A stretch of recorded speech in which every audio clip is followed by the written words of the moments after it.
What's up football fans, premier লিগে 2026-27 মৌসুম ফিরে এসেছে। আর ম্যাচ ডে 1 আক্ষরিক অর্থেই একটা রোলার কোস্টার রাইড ছিল বস।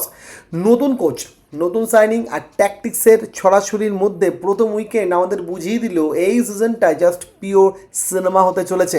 তো চলো টাইম ওয়েস্ট না করে ম্যাচ ডে 1-এ টপ ম্যাচগুলোর একদম সলিড ও ট্যাকটিক্যাল কিন্তু ক্রিপস একটা অ্যানালিসিস করে নেওয়া যাক। শুরুতেই কথা বলবো চ্যাম্পিয়নদের নিয়ে।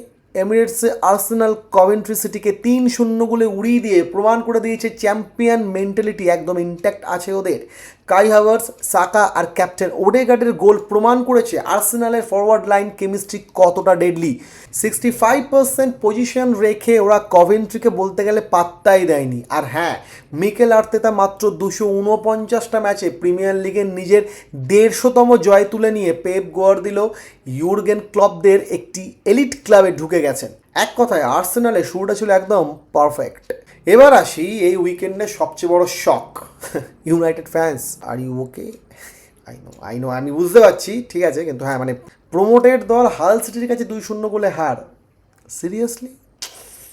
71% বল পজিশন রেখে ইউনাইটেডের অ্যাটাক ছিল একদম ভোঁতা।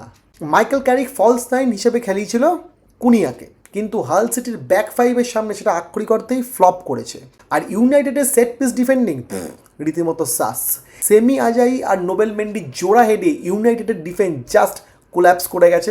নতুন মিডফিল্ড তিলেমানেস আর সান্তোস মিডফিল্ডে পুরোপুরি ওই ঘোস্টিং করেছে আর কি, যার ফলে দ্বিতীয়ার্ধে তাদের মানে তুলে নিতে হয়, শেষ পর্যন্ত তারা থাকেনি। এই পারফরমেন্স থেকে ক্যারিককে খুব দ্রুত রিকভার করতে হবে, না হলে কিন্তু এই সিজনে কপালে শনি আছে বস। পেপ গার্দিওলার পরে এনজো মারেস্কার এরা শুরু হয়েছে ম্যান সিটিতে। আর শুরুতেই কি ড্রামা, বাপরে বাপ। বোর্নমাউথের বিপক্ষে 2-1 গোলে জয়। মারেস্কার ট্যাকটিক্সটা বেশ মানে কী বলবো ওয়াইল্ড ছিল। সেন্টার ব্যাককে মার্ক গুয়েইকে তিনি খেলালেন ওই হোল্ডিং মিডফিল্ডে। রদ্রির অভাব পূরণের একটা নতুন ট্যাকটিক্স হতে পারে বা এক্সপেরিমেন্ট হতে পারে, কিন্তু আর্লিং হ্যাল্যান্ড এই ম্যাচে খুব একটা ভালো মানে আমার মধ্যে নিষ্প্রভ ছিল, গোল পাননি। কিন্তু হ্যাঁ, শেষ মুহূর্তে সিটি সেই পরিচিত ক্লচ মোমেন্ট আবার ফিরে আসে।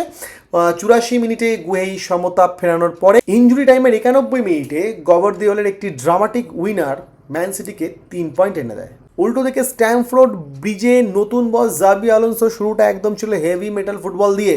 ফুলহ্যামের বিপক্ষে ক্র্যাভেন কটেজে 3-2 গোলের থ্রিলার জয়। আর এই ম্যাচে চেলসির মেন ক্যারেক্টার বা হিম ছিল কোল পালমার। ইয়েস, এক কথায় ফুলহ্যামের ডিফেন্সকে তিনি কুক করেছেন। আলোনসো 3-4-2-1 সিস্টেমে চেলসির প্রেসিং আর ডাইরেক্ট ফুটবল থেকে মনে হচ্ছে এই সিজনে ওরা দর্শকদের ফুল এন্টারটেনমেন্ট দেবে। কিন্তু এইখানেও ওই চেলসির আমাদের এনজো ফার্নান্ডেসকে নিয়ে একটা টালমাটাল চলছে, এবং আমাদের একটা খবর আছে যে ম্যান সিটিতে হয়তো এনজো ফার্নান্ডেস চলে যেতে পারে। যাই হোক, তো ওরা আমি পরে আসছি অন্য একটা ভিডিওতে। কিন্তু হ্যাঁ, এর পরেরটা কী ছিল, সেন্ট জেমস পার্কে লিভারপুল আর নিউ ক্যাসেলের ম্যাচটাও ছিল একদম পয়সা উসুল।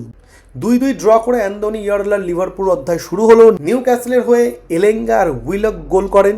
গাকপো সমতায় ফেরানোর পর যখন নিউ ক্যাসেল পকেটে যেতে বসেছে, ঠিক তখনই 98 মিনিটে ডমিনিকের আইস কোল্ড পেনাল্টি লিভারপুলকে বাঁচিয়ে দেয়। চরম চাপের মুখে ডমিনিক জাস্ট নিজের নার্ভটি ধরে রেখেছিলেন। কিন্তু কিন্তু কিন্তু হ্যাঁ, টটেনহাম আর অ্যাস্টন ভিলা ফ্যানদের জন্য এই উইকেন্ডটা ছিল রীতিমতো দুঃস্বপ্নের। এমটি পজিশন কাকে বলে জানো? টটেনহাম প্রায় 60% পজিশন রেখে ব্রেন্টফোর্ডের কাছে 3-0 বলে হেরে যায়।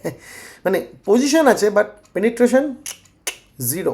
উল্টো কাউন্টার অ্যাটাকে ব্রেন্টফোর্ড ওদের মুখে প্রায় 26টা শট নিয়েছে বস, 26টা। টোনালির ডেবিউটা একদম ভালো হয়নি। অন্যদিকে অ্যাস্টন ভিলা ব্রাইটনের কাছে 4-0 বলে উড়ে গেছে। নতুন সাইনিং জোয়াও গোমেজের রেড কার্ড, আর ব্রাইটনের জ্যাকসন হিলওয়েডের প্রায় কী বলবো 79 সেকেন্ডের ব্যবধানে জোড়া গোল ভিলাকে ম্যাচ থেকে পুরোপুরি ছিটকে দেয়। উনাই এমারির জন্য একটি বিশাল বড় ওয়েক আপ কল কিন্তু এটা। বাকি ম্যাচগুলোর দিকে এক নজর দেখে নেওয়া যাক। অন্যান্য ম্যাচের দিকে তাকালে ইপসিচ টাউন 3 দশক পর লিগে ফেরে সান্দারল্যান্ডকে 2-1 গোলে হারিয়েছে। আর জ্যাক ক্লার্কের একটা চমৎকার লাস্ট মিনিট উইনারের সাহায্যে এভারটন 2-0 গোলে হারিয়েছেন ক্রিস্টাল প্যালেসকে। আর লিডস ইউনাইটেড 88 মিনিটের গোলে 1-0 ব্যবধানে হারিয়েছেন নটিংহাম ফরেস্টকে। সো এই ছিল ম্যাচ ডে 1-এর স্পিডি কিন্তু একটা in depth analysis, tactics, last minute drama আর ক্লাচ পারফরমেন্সে ভরপুর একটা উইকেন্ড। তোমাদের মতে এই উইকেন্ডের সেরা পারফরমেন্স কার ছিল? ইউনাইটেড ফ্যানরা তোমাদের অবস্থাটা কি? All is well. ভালো হবে, আশা করছি ভালো হবে, একটা ভালো খেলা দেখতে পাবো। কমেন্ট সেকশনে তোমাদের জানাও তোমাদের মতামত এবং অন্যান্য যা তোমাদের বলার আছে। ভিডিওটা ভালো লাগলে লাইক মারো, সাবস্ক্রাইব করো, বেল আইকনটি প্রেস করো।